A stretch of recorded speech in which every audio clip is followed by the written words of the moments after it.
Vaishnavi recording studio Akhtwara. DJ Guddu Raj Lakhanpur Mahesh Patel. पूरा गोकुल में हाला मचल छे, कृष्ण घर अइले हो।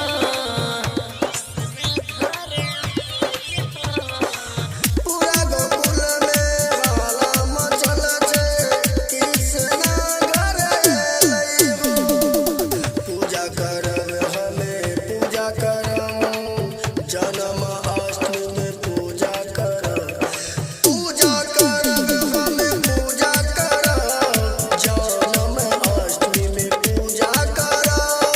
पूजा करम सैया पूजा करम, जनम अठमी पूजा करम। Vaishnavi recording studio अखतवारा।